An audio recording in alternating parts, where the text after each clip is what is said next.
പ്രിയമുള്ള കൂട്ടുകാരെ, lovely ഷൗട്ട്സിൻ്റെ LDC video ക്യാപ്സ്യൂളിൻ്റെ 4ാമത്തെ എപ്പിസോഡിലേക്ക് എല്ലാവർക്കും ഒരിക്കൽ കൂടി സ്വാഗതം.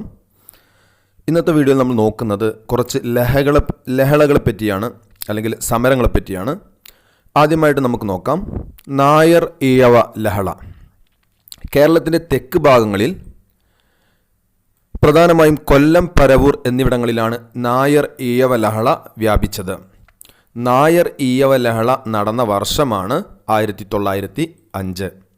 അപ്പം നായർ ഈഴവ ലഹള കൊല്ലം, പരവൂർ, അതായത് കേരളത്തിൻ്റെ തെക്ക് ഭാഗങ്ങളിലാണ് വ്യാപിച്ചത്. 1905 നായർ ഈഴവ ലഹള നടന്ന വർഷം, അല്ലെങ്കിൽ നായർ ലഹള നടന്ന വർഷം 1905. ദെൻ നെക്സ്റ്റ് ലഹളയാണ് പുലയ ലഹള. 1915 പുലയ ലഹള നടന്നത്. ദളിത് വിദ്യാർത്ഥികളുടെ വിദ്യാഭ്യാസ അവകാശങ്ങൾക്ക് വേണ്ടി നടന്ന ലഹളയാണ് പുലയ ലഹള. ദളിത് വിദ്യാർത്ഥികളുടെ വിദ്യാഭ്യാസ അവകാശങ്ങൾക്ക് വേണ്ടി നടന്ന ലഹളയാണ് പുലയ ലഹള. പുലയ ലഹള നടന്ന വർഷമാണ് 1915. 1915 പുലയ ലഹള നടന്ന വർഷം. പ്രധാനപ്പെട്ടതാണ് 1915. പുലയ ലഹള നടന്ന വർഷം 1915. പുലയ ലഹളക്ക് നേതൃത്വം നൽകിയതാണ് അയ്യങ്കാളി. അയ്യങ്കാളിയുടെ നേതൃത്വത്തിൽ നടന്നതാണ് പുലയ ലഹള. വർഷം 1915. അയ്യങ്കാളിയാണ് നേതൃത്വം നൽകിയത്. അയ്യങ്കാളി. തിരുവനന്തപുരം ബലരാമപുരത്തിനടുത്തുള്ള ഊരൂട്ടമ്പലം എന്ന സ്ഥലത്താണ് ഈ ലഹള നടന്നത്. അതുകൊണ്ട് ഇതിനെ ഊരൂട്ടമ്പലം ലഹള എന്നും പറയുന്നു. അപ്പോൾ പുലയ ലഹള 1915 നടന്നു. ഊരൂട്ടമ്പലം ലഹള എന്നും ഇതിനെ വിളിക്കുന്നുണ്ട്. തിരുവനന്തപുരത്തെ ബലരാമപുരത്തിനടുത്തുള്ള ഊരൂട്ടമ്പലം എന്ന സ്ഥലത്താണ് ഈ ലഹള നടന്നത്. അതുകൊണ്ട് ഈ പുലയ ലഹളയെ ഊരൂട്ടമ്പലം ലഹള എന്നും പറയുന്നു. അയ്യങ്കാളി നേതൃത്വം നൽകി. 1915 ലഹള നടന്നത്. കൊല്ലവർഷം 1990 നടന്നതിനാൽ ഇതിനെ 90ാം ആണ്ട് ലഹള എന്നും അറിയപ്പെടുന്നു. പ്രധാനപ്പെട്ട ഒരു പോയിന്റാണ്. പുലയ ലഹളയെ അല്ലെങ്കിൽ ഊരൂട്ടമ്പലം ലഹളയെ 90ാം ആണ്ട് ലഹള എന്നും അറിയപ്പെടുന്നുണ്ട്. കൊല്ലവർഷം 1990 നടന്നതിനാലാണ് ഇതിനെ 90ാം ആണ്ട് ലഹള എന്ന് വിളിക്കുന്നത്. പഞ്ചമി എന്ന ദളിത് വിദ്യാർത്ഥിനിയെ ഊരൂട്ടമ്പലം വിദ്യാലയത്തിൽ പ്രവേശിക്കാനുള്ള അയ്യങ്കാളിയുടെ ശ്രമം അധികാരികൾ തടഞ്ഞതാണ് ഈ ലഹളക്ക് കാരണം.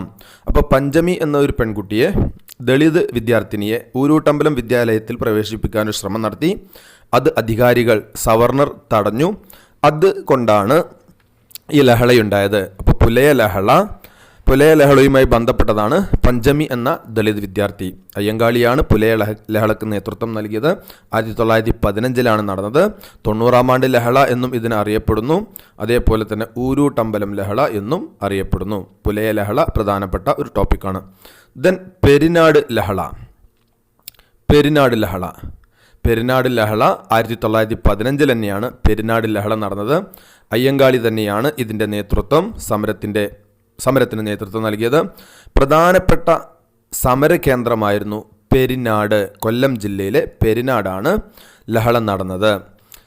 പെരിനാട് ലഹളയുടെ മറ്റൊരു പേരാണ് കല്ലുമാല സമരം. പെരിനാട് ലഹളയുടെ മറ്റൊരു പേരായിരുന്നു കല്ലുമാല സമരം. അപ്പോൾ പുലയ ലഹള 1915 നടന്നു. അയ്യങ്കാളി തന്നെയാണ് നേതൃത്വം നൽകിയത്.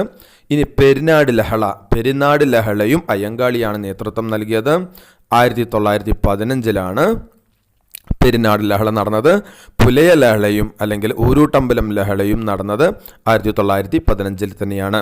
അപ്പോൾ 1915 പെരിനാട് ലഹള നേതൃത്വം നൽകിയത് അയ്യങ്കാളി. കൊല്ലം പെരിനാടാണ് ഇത് നടന്നത്. അതിൻ്റെ സമരകേന്ദ്രം അവിടെയായിരുന്നു. മറ്റൊരു പേരാണ് പെരിനാട് ലഹളയുടെ മറ്റൊരു പേരാണ് കല്ലുമാല സമരം. ഇനി കല്ലുമാല സമരം, അതായത് പെരിനാട് ലഹള എന്തിനാണ് നടന്നത് എന്നൊന്ന് നോക്കാം. പുലയരുൾപ്പെടെയുള്ള താഴ്ന്ന ജാതിയിൽപ്പെട്ട സ്ത്രീകൾക്ക് കാതിലും കഴുത്തിലും ജാതിയുടെ അടയാളമായി കല്ലുകൊണ്ടുള്ള ആഭരണങ്ങളാണ് അണിഞ്ഞിരുന്നത്.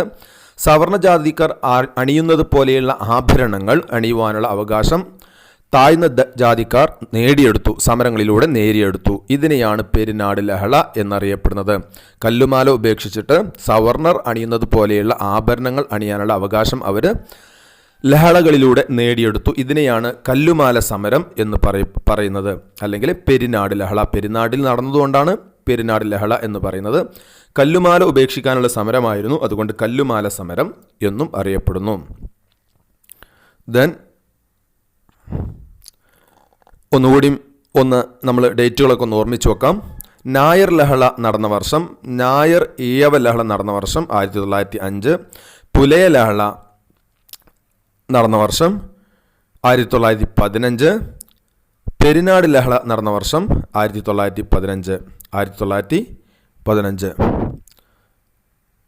നായർ ലഹള നടന്ന വർഷം 1905, പുലയ ലഹള അല്ലെങ്കിൽ ഊരൂട്ടമ്പലം ലഹള നടന്ന വർഷമാണ് 1915. അയ്യങ്കാളിയാണ് നേതൃത്വം നൽകിയത്. പെരിനാട് ലഹള അല്ലെങ്കിൽ കല്ലുമാല സമരം നടന്നതും 1915 തന്നെയാണ്. അയ്യങ്കാളിയാണ് സമര നേതാവ്. കൊല്ലം ജില്ലയിലെ പെരിനാടാണ് പെരിനാട് ലഹള നടന്നത്. അപ്പോൾ ഇത്രയും പ്രധാനപ്പെട്ട കാര്യങ്ങൾ ഈ എക്സാമിന് ഈ ഏരിയകളിൽ നിന്നും ചോദിക്കുന്നതാണ്. അപ്പോൾ നന്നായിട്ട് തീർച്ചയായിട്ടും റിവൈസ് ചെയ്ത് പഠിച്ചു വെക്കുക. മറ്റൊരു വീഡിയോയിൽ നമുക്ക് വീണ്ടും കാണാം. അതുവരേക്കും താങ്ക്സ് ഫോർ വാച്ചിങ്.